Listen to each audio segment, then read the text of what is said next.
Senator's time has expired. Senator from Delaware. Madam President, I yield myself 3 minutes. Madam President, it's been a real pleasure to work with my friend from Texas. We most times are on opposite sides of issues. This time we're on the same side, but it is. I realize in this business it's difficult for us to, notwithstanding the fact we're personally cooperating on this bill, for us to dismiss the prospect of some partisanship. Let me set the record straight on this bill. The underlying bill, which is now the Biden-Hatch bill, was the Biden bill. A guy named Biden wrote that bill, and he wrote that bill by going down and sitting down with the President of the United States of America, not with his Attorney General, not with anyone else, with Bill Clinton, President of the United States of America, who between the time he got elected in November until the time he was sworn in, called me at my home on 6 separate occasions, and he unfortunately doesn't need a lot of sleep. Sometimes literally, and I say this on the record, as late as 11:30 at night, to discuss why I wasn't moving quicker on the Biden crime bill from before. I sat with him, not with his Attorney General. He wanted 100,000 policemen.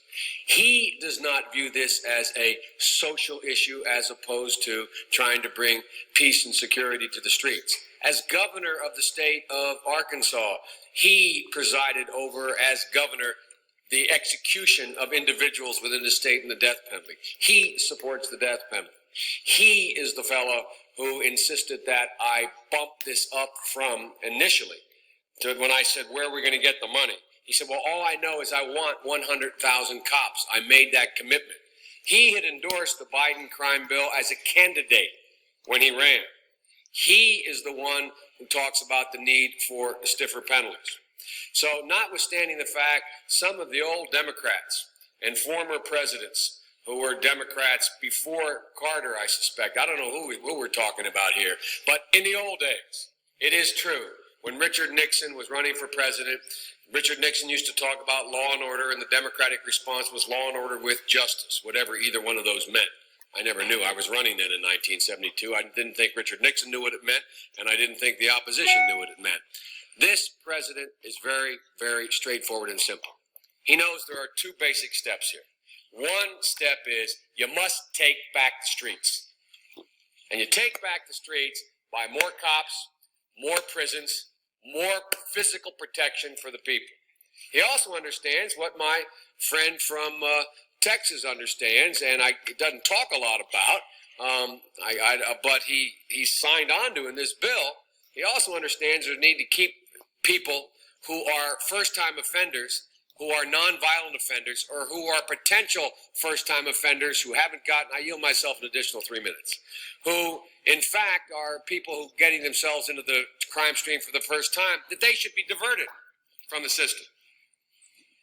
So I hope this crime bill, when it passes, the Biden-Hatch crime bill, as it becomes law, God willing, I hope that we will have ended once and for all this notion that is a hangover from the 60s, that somehow Democrats are weak on crime and Democratic presidents are weak on crime and Republicans are tough on crime. The truth is, every major crime bill since 1976 that's come out of this Congress, every minor crime bill has had the name of the Democratic senator from the state of Delaware, Joe Biden, on that bill, and has had a majority vote of the Democratic members of the United States Senate on the bill.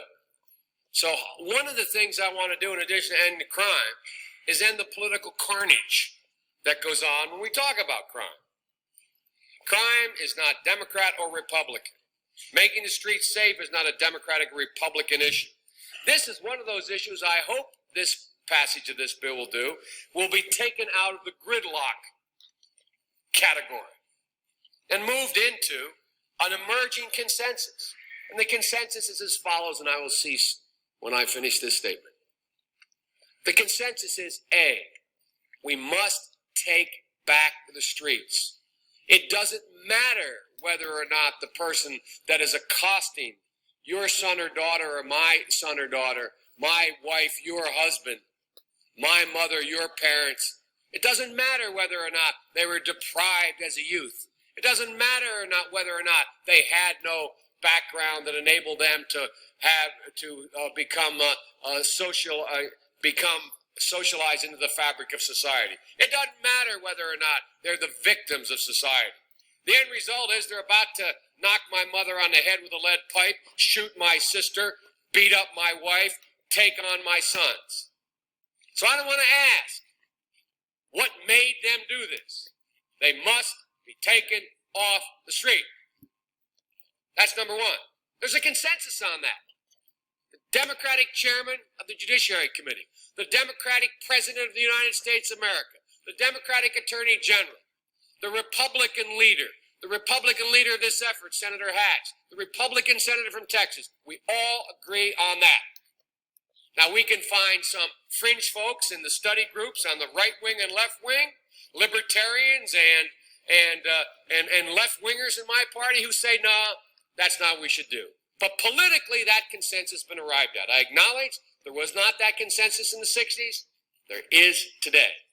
There's a second thing that we all have agreed upon, and that is unless we do something about that cadre of young people, tens of thousands of them, born out of wedlock, without parents, without supervision, without any structure, without any conscience developing, because they literally, I yield myself 3 more minutes, because they literally have not been socialized. They literally have not had an opportunity. We should focus on them now, not out of a liberal instinct for love, brother, and humanity, although I think that's a good instinct, but for simple, pragmatic reasons.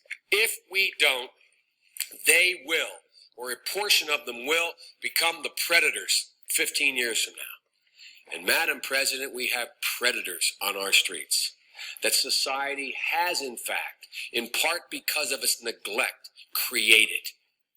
Again, it does not mean because we created them that we somehow forgive them or do not take them out of society to protect my family and yours from them. They are beyond the pale, many of those people. Beyond the pale. And it's a sad commentary on society. We have no choice but to take them out of society. Issues. This time we're on the same side, but it is. I realize in this business it's difficult for us to, notwithstanding the fact we're personally cooperating on this bill, for us to dismiss the prospect of some partisanship. Let me set the record straight on this bill. The underlying bill, which is now the Biden-Hatch bill, was the Biden bill. A guy named Biden wrote that bill, and he wrote that bill by going down and sitting down with the President of the United States of America, not with his Attorney General, not with anyone else, with Bill Clinton, President of the United States of America. Well, between the time he got elected in November, for us to, notwithstanding the fact we're personally cooperating on this bill, for us to dismiss the prospect of some partisanship. Let me set the record straight on this bill. The underlying bill, which is now the Biden-Hatch bill, was the Biden bill. A guy named Biden wrote that bill, and he wrote that bill by going down and sitting down with the President of the United States of America, not with his Attorney General, not with anyone else, with Bill Clinton, President of the United States of America, who between the time he got elected in November until the time he was sworn in, called me at my home on 6 separate occasions. And he unfortunately doesn't need a lot of sleep. Sometimes literally, and I say this on the record, as late as 11:30 at night, to discuss why I wasn't moving quicker on the Biden crime bill from before. I sat with him, not with his Attorney General. He wanted 100,000 policemen. He does not view this as a social issue as opposed to trying to bring peace and security to the streets. As governor of the state of Arkansas, he presided over, as governor, the execution of individuals within the state and the death penalty. He supports the death penalty. He is the fellow who insisted that I bump this up from initially to when I said, where are we going to get the money? He said, well, all I know is I want 100,000 cops. I made that commitment. He had endorsed the Biden crime bill as a candidate when he ran.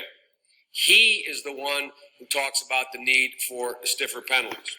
So notwithstanding the fact some of the old Democrats and former presidents who were Democrats before Carter, I suspect, I don't know who we're talking about here, but in the old days, it is true. When Richard Nixon was running for president, Richard Nixon used to talk about law and order, and the Democratic response was law and order with justice, whatever either one of those meant. I never knew. I was running then in 1972. I didn't think Richard Nixon knew what it meant, and I didn't think the opposition knew what it meant. This president is very, very straightforward and simple. He knows there are two basic steps here. One step is you must take back the streets. And you take back the streets by more cops, more prisons, more physical protection for the people. He also understands what my friend from Texas understands, and doesn't talk a lot about, but he signed on to in this bill. He also understands the need to keep people who are first-time offenders, who are nonviolent offenders, or who are potential first-time offenders who haven't gotten, I yield myself an additional 3 minutes, who in fact are people who getting themselves into the crime stream for the first time, that they should be diverted from the system.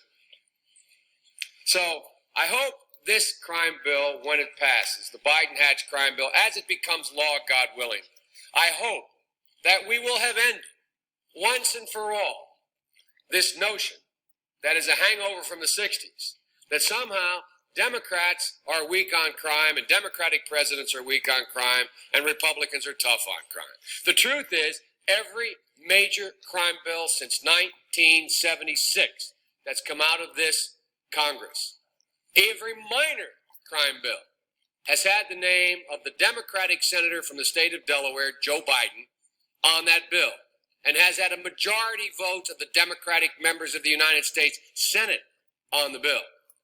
So one of the things I want to do in addition to ending the crime is end the political carnage that goes on when we talk about crime. Crime is not Democrat or Republican. Making the streets safe is not a Democratic or Republican issue. This is one of those issues I hope this passage of this bill will be taken out of the gridlock category and moved into an emerging consensus. And the consensus is as follows, and I will cease when I finish this statement. The consensus is, A, we must take back the streets. It doesn't matter whether or not the person that is accosting your son or daughter or my son or daughter, my wife, your husband, my mother, your parents, it doesn't matter whether or not they were deprived as a youth. It doesn't matter or not whether or not they had no background that enabled them to become socialized into the fabric of society. It doesn't matter whether or not they're the victims of society. The end result is they're about to knock my mother on the head with a lead pipe, shoot my sister, beat up my wife, take on my sons. So I don't want to ask what made them do this. They must be taken off the street. That's number one. There's a consensus on that. The Democratic chairman of the Judiciary Committee, the Democratic president of the United States of America, the Democratic attorney general, the Republican leader of this effort, Senator Hatch, the Republican senator from Texas, we all agree on that. Now, we can find some fringe folks in the study groups on the right wing and left wing, libertarians and left wingers in my party who say, no, that's not what we should do. But politically, that consensus has been arrived at. I acknowledge there was not that consensus in the 60s. There is today.